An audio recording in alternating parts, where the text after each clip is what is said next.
Hi, trying to figure this out. I think it's working. All right, we're going to work on the book thief, and we're going to go through the last part of it, parts 9 and 10, and then the epilogue. I'm just going to read it with you. So if you want to turn on the video and then kind of scroll down with me as I'm reading the summary of the last couple of parts, then we can start working on or preparing for discussion groups next week. So this is part 9. Death describes an afternoon in Essen when Hans and the men are on their way back to camp. Reinhold Zucker insists Han trade places with him in the truck. Han complies, and soon after the truck gets a punctured tire and goes off the road. Hans suffers a broken leg, but Zucker breaks his neck and dies. Once the men get back to camp, the doctor examines Hans and tells him he'll be sent back to Munich to work in an office. The doctor tells Hans he's a lucky man. Han writes Liesel and Rosa and tells them of his good fortune. When Liesel shares the good news with Rudy that Hans is returning home, Rudy's happy for her but wonders about his own father. Further enraged at the injustices of war, he sets out to rob the mayor's house, but finds he can't go through with it. A few weeks later, there's another air raid. After the bombing ends, the residents leave the shelter and see a plane burning in the forest. An enemy pilot is barely alive in the wreckage. As Liesel and Rudy approach the body, Death, who has arrived for the pilot's soul, recognizes Liesel from the train where her brother died. Rudy gives the dying pilot a teddy bear, and the pilot thanks him in English. Death takes the pilot's soul. Hans is discharged from the hospital and returns to Himmel Street, where he tells Liesel and Rosa of his time at war and sits up with Liesel while she sleeps. That's part 9. Part 10. Death relates that Himmel Street will soon be bombed, and he will pay a visit to collect the souls of the victims, which will include Rudy, Rosa, Hans, and many other characters, but not Liesel.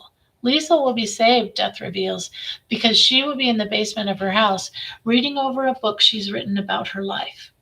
When the searchers pull her from the rebels, she will scream for Hans, still holding the book she's written.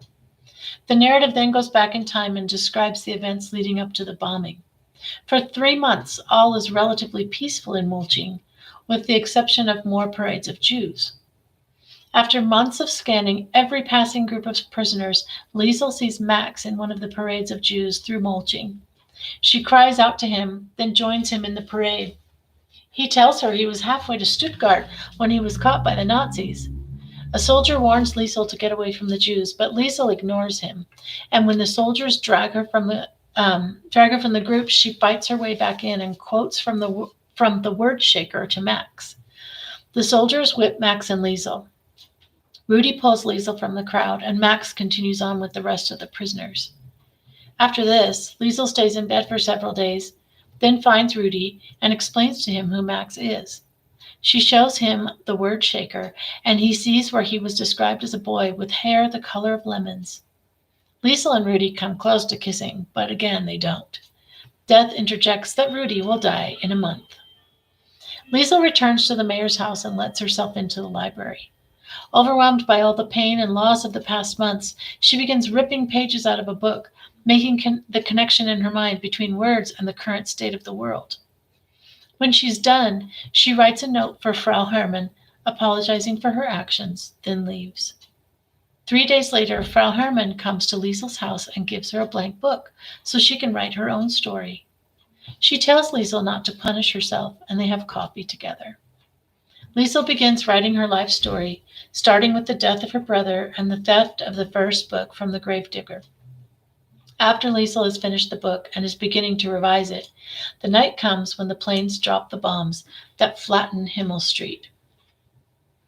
Because the air raid sirens come too late, most of the residents are asleep in their beds when the bombs drop and are killed instantly. Death arrives and takes most of the souls, but is able to see that Liesel, riding in her basement, survived the bombing.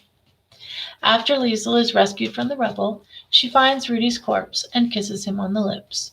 She sees the bodies of Rosa and Hans and reluctantly forces herself to say goodbye to them as well. Then she asks the workers for Hans's accordion. She places the instrument next to Hans's body and promises him she'll never drink champagne again. As the workers lead Liesel away from the bodies, she leaves the books that she was writing, the story of her life, which is called The Book Thief, in the rubble. The book is collected along with the rest of the detritus and thrown in the garbage, but Death sees it and rescues it from the trash. Epilogue. So I don't know if you know what an epilogue is. It's just kind of a wrap up of what happens after the story ends. Death says that the world is a factory run by humans, and he is a worker whose job is to carry their souls away when they die.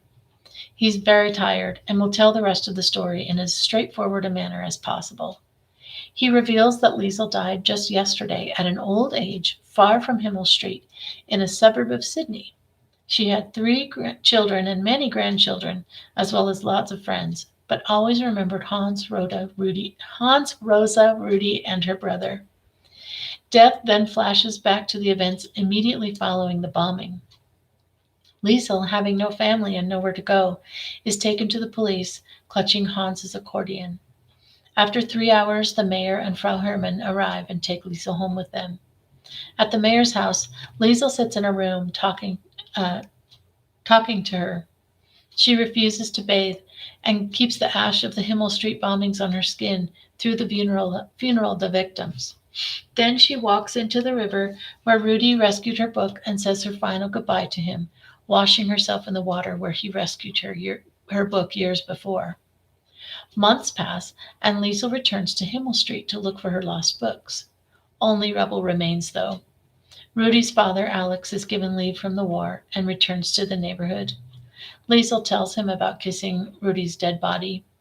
After the war, Alex reopens his shop, and Liesel starts spending time there with him. They take walks to Dachau, but are not allowed to go in. In 1945, Max finds his way back to the shop and has an emotional reunion with Liesel. Death resumes his narrative and says that the book thief is just one of the many stories he picks up in his work. When he came to collect Liesel's soul, he says, they went for a walk near a soccer field, and he showed her the book he rescued from the trash the night of the bombing in Mulching.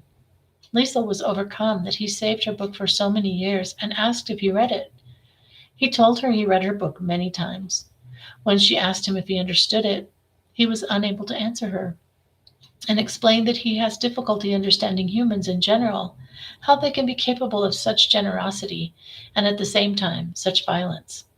His final words are delivered both to the book thief and to the reader. Death is haunted by humans.